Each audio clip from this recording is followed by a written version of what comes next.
Hi, I'm Paul and welcome to Helping Your English. I hope this video will help you to write better, smarter and get exam ready. Okay, let's get started. So, you're writing an article for the FCE Part 2 of the writing exam and you want to get a good score. Well, here's the truth. It's not just about good writing, grammar and vocabulary. It's about giving the examiner what they want. And in this video, I'll show you how to do that. We'll talk about tone, structure, and features of an article which you need to have in your piece of writing. And we'll talk about the 3 P's for success. That's practice, plan, and polish. A strategy that can boost your marks immediately. So, let's get started. Let's start with having a look at some sample article questions. First up, we have for an English language website, the most useful thing I have ever learned. The questions are, what is the most useful thing you have learned? Who did you learn it from? And why is it useful? So 3 questions. First one, very short, just what is the most useful thing you have learned? Number 2, again, looks very similar because it is taken from official Cambridge past papers. Music and me, again for an English language website. Just 2 questions this time. When do you listen to music and how do you choose what to listen to? Staying healthy, how important is your health to you? What do you think are some of the best ways to stay fit and healthy? So this is one of the article questions which have just 2 main questions rather than 3. Okay, so here's an example of an article. It's blurred for a reason. Have a look at the style, the organization of the article. It should look like that. Now, the most important thing to remember for your writing is give the examiner what they want. You are assessed on 4 criteria. First is content. That's answering the questions. Next up is communicative achievement. That is the style of the article. It's very different to an essay. Next up is organization. So that's pretty much how it should be organized. There's more to it than that, which we will see very shortly. And finally, language. So that's basically your grammar and vocabulary. 5 points for each section, and these will be our guidelines for each of the 4 assessment criteria. But just to note, of course, mistakes are, going to happen. We can see, for example, in the content, some minor irrelevances may lead to a 3, but you could also still get 4 points from that. Alright, so that's the big picture stuff, what the task looks like and what you're being judged on. We're going to look at each of the assessment criteria and what they actually mean for you when you're writing. We're going to start with the easiest first, that's content. Let's go. All content has to be relevant to the task. The target reader should be fully informed. So what does that mean for our article? Well, to get 5 points, you need to answer all of the questions. We saw an article that had 3 questions and we saw another article that had 2 questions. So whatever the question is, we need to make it clear to the examiner that we are answering the question. Stick to the overall topic. So in our example, it was staying fit.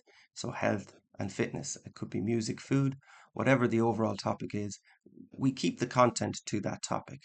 So if we make another point in the paragraph, we should still be talking about the main topic of staying fit or music or food, whatever it is. And so it does connect strongly to organization in that way. So with that in mind, again, here's our sample article and here are the elements of content which we need to cover, answering all the questions, keeping all the content relevant to the overall topic. And just to remind ourselves of our question again, staying healthy with our 2 main questions in that article. And let's unblur our article. So after we look at each assessment criteria, I'd like you to pause the video, read through our sample article and decide for yourself how many points do you think that the student got for each assessment criteria: content, organization, communicative achievement and language. So pause the video, read through the article and decide for yourself how many points out of 5 should the student get for this piece of writing.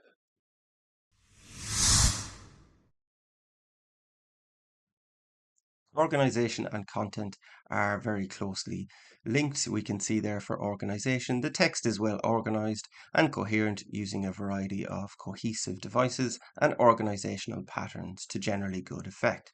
So for our article, that means we need a title. It needs to be something we have written, so something original. In our question, the topic was staying healthy. Don't take your title from the question. Think of your own one.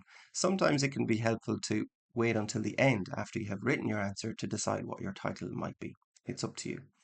But we should have paragraphs. I recommend 4 paragraphs for your article, one main idea per paragraph. So I would recommend a short enough introduction that introduces the topic and answers, if there are 3 questions, that first easy basic question. Then the other 2 paragraphs should have topic sentences identifying the main idea, and that would be addressing the other 2 questions. Cohesive devices there refers to good use of linking words. Other linking phrases, so we could use words like another way I stay in shape, and that refers to our previous sentence, so we're adding another way of staying in shape. And referencing words like this or that or it or those or which. So we'll see in our example as well different ways we can use linking words and linking phrases, but that's organization. Okay, nice layout, paragraphs, title, and each paragraph answers a question. Here's our sample answer, the elements of organization, which we should have in our article. So again, pause the video, read through the article and decide how many points out of 5 do you think the student should get for their answer. All right, so content and organization covered. Let's move on to area 3, communicative achievement. And that's where things get a little bit more complicated. There are certain features of the task that the examiner requires to get good marks for your article. Let's have a look. So communicative achievement really sets the article apart, what makes the article different. And we can see here it uses the conventions of the communicative task effectively to hold the target reader's attention and communicate straightforward and complex ideas as appropriate. So the key phrase there, the conventions of an article. What stylistic features do you need to have in your article to get 5 points? So first off, the tone is very informal. It's a casual piece of writing. This is mainly achieved through using contractions. So I've, it's, I'll. Interesting punctuation. So normally there's at least 1, probably 2 exclamation marks or article. You may have other things like a colon for a list. We're going to ask questions, so question marks. I've seen other ... interesting features like that. But your article should have interesting punctuation and less formal vocabulary. Again, it's not a formal piece of writing, it's a very informal piece, so less formal vocabulary. No overly formal linking words. We mentioned that in our organization. So words like hence and thus and therefore, you just wouldn't use those more formal linking words in an article. They're more for an essay. So the conventions of an article, again, it's engaging the reader. We may ask a question. Have you ever thought, don't you think that, doesn't everybody know? You're asking the reader questions. Finally, it should be informative and interesting. That is the most important part of the conventions of an article. It should be informative and interesting, and how we achieve that are through the features there above. So here's our article sample again, and let's remind ourselves of the key conventions of the article task. And so read through the article and see how or where can you identify these features, particularly less formal vocabulary and engaging the reader through interesting vocabulary. See what features you can find in our sample question and decide how many points out of 5 this student should get for their article. Pause the video before you move on to our last section, which is language. Communicative achievement is a tricky part of the article to get right, but with practice you can do it, and we'll talk about our 3 P's for success in a minute. But before that, we have to look at the last section, language. Let's jump in. Our final section is language, and it is a difficult one because it does depend on your grammar and vocabulary ability. It uses a range of vocabulary, including less common lexis appropriately.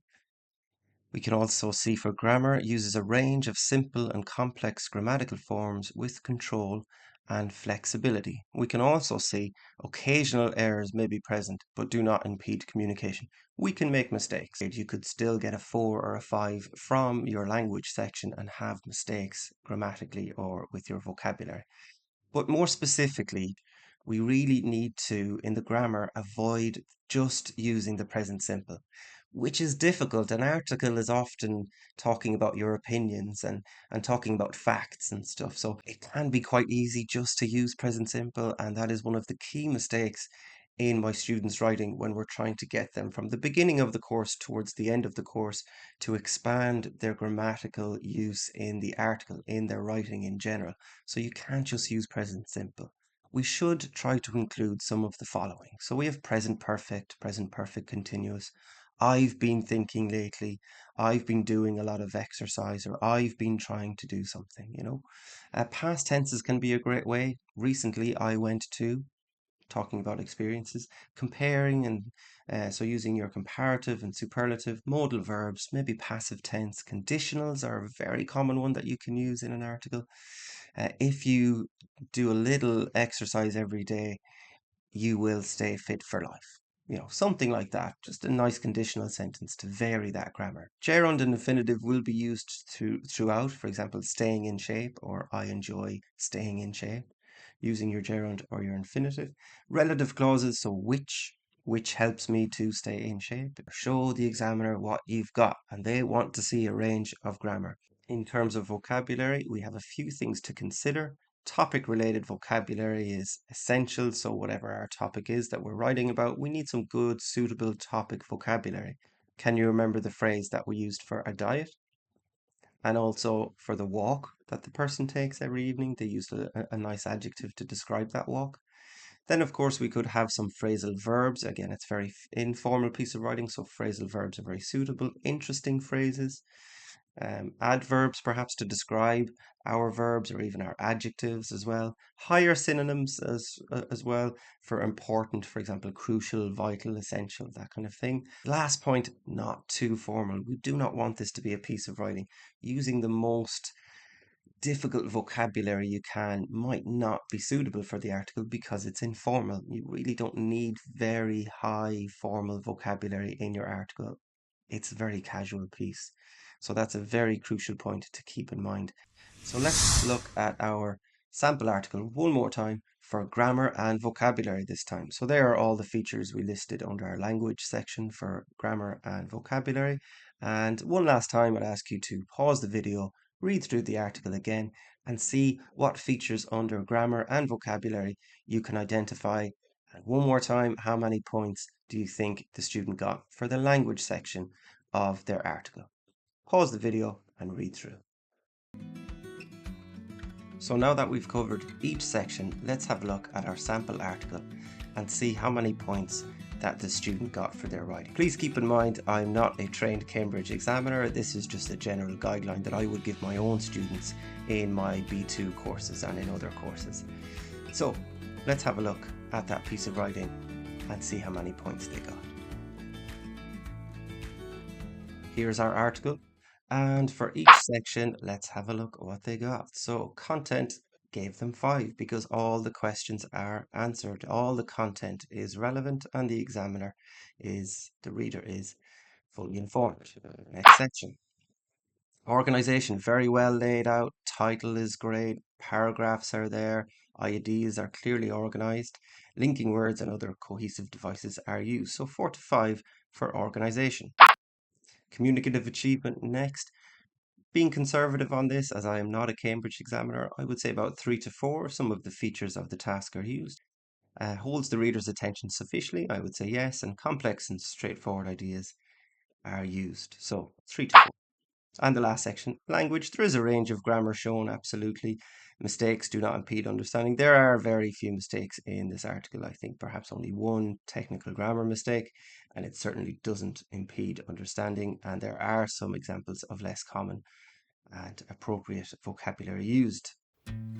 So that's it. That's exactly what the examiner is looking for under each of the 4 criteria and how to give it to them. Now, the article may look casual, but every sentence does a job. And it's so important to practice. And that is the first of the 3 P's of success. You have to practice. I would recommend at least 6 articles. 6 to 10 would be a good range. And you need to reduce the time it is taking you to write the article to practice for exam day conditions. The other 2 P's are plan and polish. I'll cover those in another video. The link should be down below. And I hope you found this video useful. Thank you so much for checking it out. If you found it helpful, don't forget to like and subscribe and share with anyone else who is preparing for the FCE exam. Thanks and good luck.